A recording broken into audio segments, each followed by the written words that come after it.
Hello, my name is Terry Snyder, and I work for the Enrichment Center for Mental Health here in Belleville. I'm employed as a supported employment specialist, and today's workshop is choosing to disclose mental health in the workplace.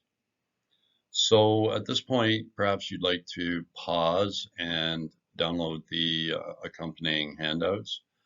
We'll be looking at those as we go along through the slides. So if you wanted to do that now, that'd be great. Thank you. So, mental health disability is what is called an invisible disability. In other words, it may not be readily apparent, as opposed to a physical disability, which, most times is very evident and immediately noticed. Um, but just because mental health can be an invisible disability doesn't mean that you can't be accommodated in the workplace. So, to get that accommodation from the employer, what you're going to need to do is disclose your mental health. That doesn't mean that the employer can ask you about your diagnosis, because they can't. So remember that, it's very important. So when you choose to disclose or not, it's very important to have a plan and a goal. So the goal is to obtain employment and to retain employment. And the goal is to have a plan for that. And the plan will be individual depending on the type and intensity of the mental health disability. In some cases, you may choose not to disclose at all. In other cases, it may become apparent at some point to your coworkers or management that you indeed have a mental health disability. And, that may even be connected to the medications that you have to take.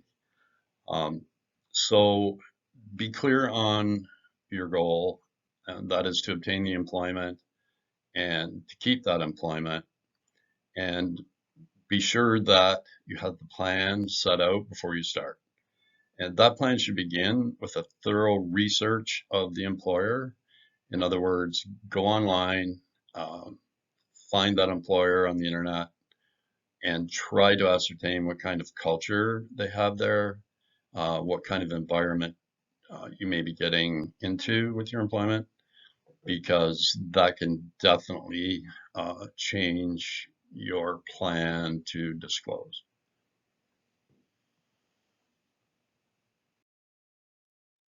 What challenges you? What are your mental health challenges in the workplace? What has happened in the past? Have you disclosed to a manager or coworker before? And were you accommodated? What was that experience like? What were the good points? What were the bad points? What was your comfort level talking about mental health? Knowing your limits is an important part of your disclosure plan. So you may have to practice for a while to get that comfort level when you're talking about it. Because if you are comfortable talking about mental health challenges, then you're going to make the management and you're going to make coworkers more comfortable with the issues around mental health disability. What is disclosure? Disclosure is the act of revealing information about one's health, either psychological or physical, in the workplace. As an employee, you can choose whether or not you want to disclose to an employer. It is also important for you to know that an employer does not have the right to ask you about your diagnosis or treatment.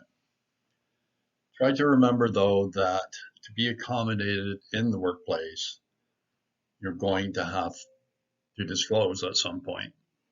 Accommodation can be really important for your success in the future at that particular job. So it's an important decision to make. And again, that's why it's important to be really focused on a plan and to achieve your goal of employment. So now let's go to Appendix E2, when to conceal and when to reveal. There are actually two sheets to when to conceal and when to reveal. This is a great exercise to find out what your comfort level is with talking about mental health disability. And it's also a great way to put your plan together for disclosing. So it has the pros in your opinion, the cons of disclosure in your opinion, um, to be successful in the workplace. So really think about these questions because it will be in your plan when you finalize that. What accommodations do you think you will need? And again, how comfortable are you talking about mental health to, say, an interviewer, a manager, a coworker? And who would it be, perhaps, that you prefer to disclose to? What kind of person would that be? So let's spend a few minutes filling that out, and then we'll go to the next slide.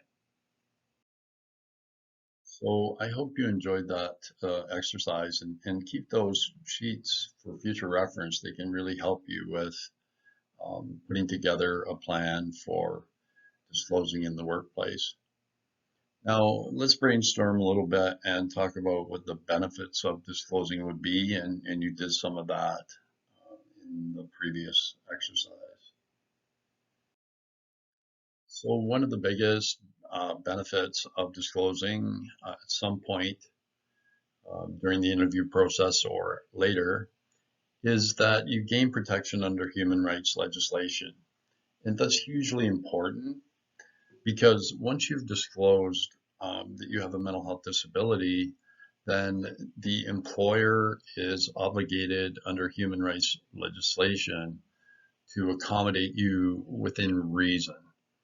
And what that means is the employer needs to accommodate um, you in terms of having a mental health disability within a reasonable amount so that it doesn't cause undue hardship to the employer.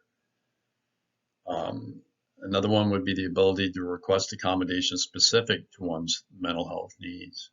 So, for example, if you're seeing a counselor or you're seeing a psychiatrist or whatever it may be, um, you're able to get a little more time off for those appointments. Now, this is another big one I find that I see a lot is that my clients with mental health challenges usually have a resume that shows gaps in their employment history, which is totally understandable given that mental health can be an episodic type of illness where, the person is fine for long stretches of time and then has to go off work for, say, a month or two. Um, this type of disclosing will explain those gaps in the resume. And a greater level of understanding from employer when exhibiting symptoms, so required days off to recover and having some issues perhaps with job performance. So up front, the employer knowing that the employee is dealing with mental health challenges can give them a greater understanding of what is going on with you. And believe me, uh, that can keep you in employment because you've already explained to the employer that, this is the case, whereas someone else, they may be taking time off regularly without any explanation to the employer, and that can become a concern and lead to termination. So another one can reduce fear or anxiety around coworkers and supervisors, and potentially even create a support team to whom you could turn to if problems arise. So it's important to remember that 1 in 5 people in Canada are dealing with some type of mental health challenge, and many of those people take time off work and miss long stretches of time at work. So when that happens, you will probably find that you have some natural supports, they're called, in the workplace. And they can be a huge advantage and they can really help you succeed in the long run if you have those natural supports around you at work. And it allows you to serve as a role model, perhaps combating stigma and give you an opportunity to educate others about mental health. And again, mental health, the stigma around it is really not what it used to be. Again, one person in five. So, chances are really good that there are some people in that workplace that are also struggling with mental health and perhaps have been suffering in silence for some time. So, you can become a role model to those people. Okay, so let's brainstorm some more and look at some potential reasons one may not want to disclose. There are just as many reasons probably not to disclose as there are to disclose, and they're just as important. So let's write down some reasons why we may not want to disclose as well. So what did you have for reasons not to disclose? Wanting to protect one's privacy and not be labeled for one's mental health is a really big one, and it's common with a lot of clients that I've talked to that have disclosed in the workplace. You need to be sure that there's confidentiality in place with the person that you tell, and make sure that you stress that you need confidentiality for your disclosure. The second point, no need for accommodation if condition will not impact job requirements or duties, is another important one, and it's rather common sense, but sometimes we're not aware ourselves of how our mental health challenges impact us. So be sure that it's not going to become an issue with your job performance. And when you're taking your medication, is it going to show that sort of thing? So be careful that you really are not going to have your job impacted by your mental health condition. The rest of the points, as I said, have to do with confidentiality and privacy. So the stigma around mental health is still there, but any discrimination that may happen, or bullying or gossip, is again a human rights violation. So also be aware of that.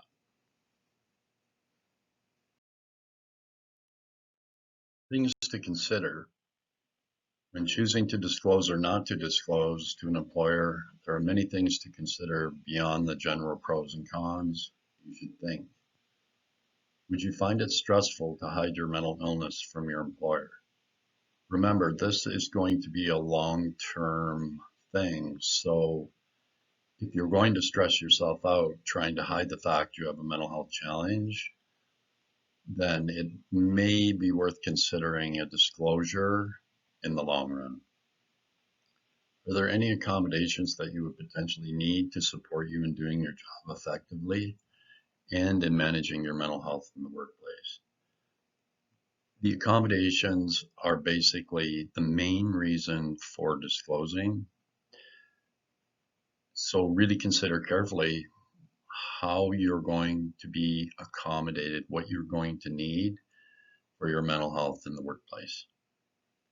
Is it possible that any of your symptoms or medication side effects may affect your ability to do your job? Sometimes it's hard to be objective when we're dealing with our own behavior. Ask other people if they notice that, the side effects are actually affecting you more than you may think. Because once you get into that place of employment, if you do not disclose, it's going to be an issue later on. So it might be best to deal with it up front.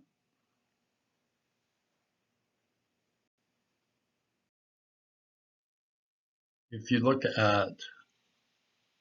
the duty to accommodate handout, you'll see that in the general principles, there are two pieces. The first one being respect for dignity. So it shows that accommodation must be provided in a manner that most respects the dignity of the person. If to do so does not create undue hardship. So that's an important statement in disclosure and accommodation because the employer has a duty to accommodate, but only to the point where it doesn't cause the employer undue hardship, whether it be financial or otherwise. So it's kind of a gray area, and that one can be difficult to navigate at times. So all people with mental health and addiction disabilities have the same rights to equal opportunities under the Ontario Human Rights Code, and it provides protection against discrimination, harassment, poisoned environments, mental health profiling, a workplace's failure to accommodate, and reprisal. So it really would be a good idea to download the Ontario Human Rights Code as it applies to disability and familiarize yourself with what it says before you disclose. So at this point, I'd refer you to the next handout, which is workplace accommodations, Appendix E3 again. So this one shows you that workplace accommodations can be made easily and usually for less than $500. Flexibility in the work schedule is a common one, providing breaks that are more frequent, or even access to short-term leave. Job coaching is another accommodation that can be made, and so having a mentor or work buddy to support a new hire, and that would be you, in adjusting to the workplace. So that is an accommodation that we can provide through the supported employment program. And also using natural supports at work might be someone who volunteers to show you the ropes for the first few weeks. Modifying the physical space to improve focus and concentration. Again, this one is, you don't even need to have a mental health disability to want that one. I find personally that I do better work if I'm, in a quiet place, and it can improve my focus, definitely. So providing different ways of communicating, again, this could be technology. There's some great new technology out there now that can help people that have issues with written instructions or even verbal instructions. And for instance, voice to text or text to sound. These things are pretty common now, and they can really help accommodate a person who has difficulty in those areas. Alternative forms of supervision. So that would be just more frequent check-ins and ability to ask for clarification, perhaps, on instructions. Communicating clearly an employee's access to employee assistance services. So the medical, psychological, addictions, and those types of programs in the workplace are there to be used. So it's important that the employer communicate to you, having a disability, that these things are available. And sometimes it is a job restructuring and retraining, or even assignment to an alternate position, depending on, again, the undue hardship it's causing to the employer. But these can be made easily, sometimes even splitting a position in the workplace. This is happening more often now. So again, here are some more examples of accommodations in the workplace. And I'd also add that there are requirements for you when you need your accommodation and things you need to supply to the employer. So if it's an employer and a union that you're dealing with, you need to inform them both in writing that what your work-related disability needs are. You need to provide information about what enhances their capability to perform their job and any needs or limitations related to their disability. Provide supporting information from health professionals where appropriate and as needed to define your needs. And employees are required to provide ongoing cooperation with the employer to manage the accommodation. So again, the undue hardship piece can come into the picture, and depending on how much it costs or if there are any health and safety issues, you may get a reply from the employer that you're, causing undue hardship. There are other solutions that could be worked out with the employer, and that is, a process of negotiation, hopefully in good faith. So just so you know, there are some disability related requirements from you as well. Before we start this slide, let's refer to the handout deciding about disclosure. This handout is laid out in a table and broken into the when, the advantage, the disadvantage, and the recommendation of disclosing at a particular time in the employment process. This is really important because disclosing is a complicated issue and a very individual one. So these can give you some ideas as to the advantage, the disadvantage to doing it at that point in the employment process. Choosing to disclose is, again, an individual process. So look at this handout and decide which one you feel most comfortable with. Who to disclose to. This is just as important as when to disclose. Who you tell about your mental health challenges is a very important process in disclosing in the workplace. So there are many options you can choose from. And if you've done it in the past, if you've disclosed in the past, what happened at that time? Again, this is a very individual choice, and each workplace is different. And again, it's very important to research your place of employment. They could be progressive, they may be conservative. It's really a good idea to do a little research before you go in. And there are many options that you have. You may not want to tell anyone. I mean, you may not want to disclose at all.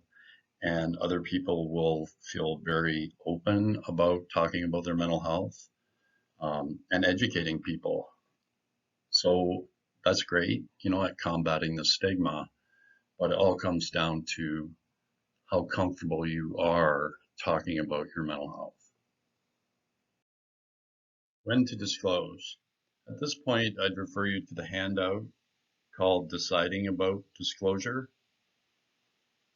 It's laid out in table form, and it shows in one column on the left when that person is disclosing, the advantage to doing it at that time, the disadvantage to doing it at that time, and a recommendation. So back to the slide, there are different times here as well of disclosing in the employment process. So the first one, before the interview.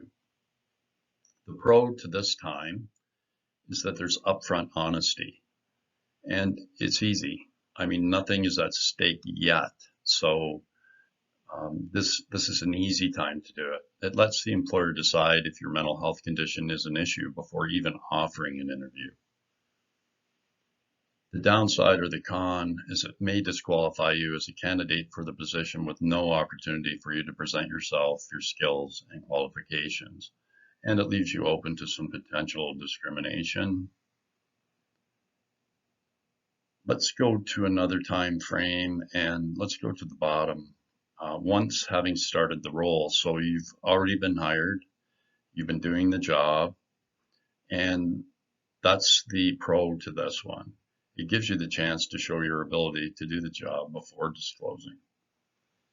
If you can do the job as well as anybody else can, then the employer is going to have a really difficult time getting rid of you, And again, you're protected by human rights legislation. The downside, it may cause nervousness over having an episode on the job, and should an episode occur, manager or coworkers would be unknowing of how to support.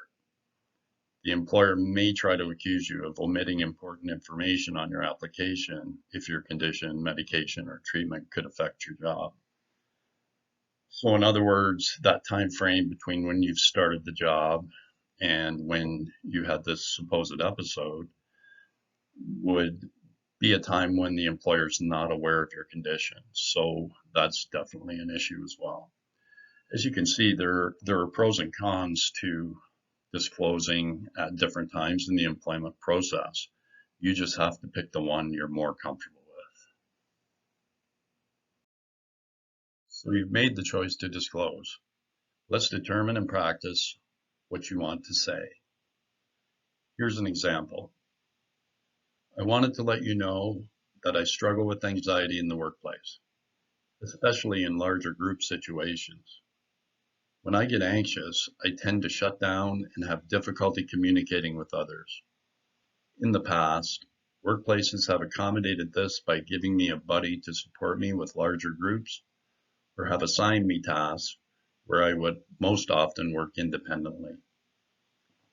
So that's a good example of talking about what the mental health challenge is, what was done in the past to accommodate that person, and it gives the employer a really good idea of what your challenges are and how easily they can be accommodated.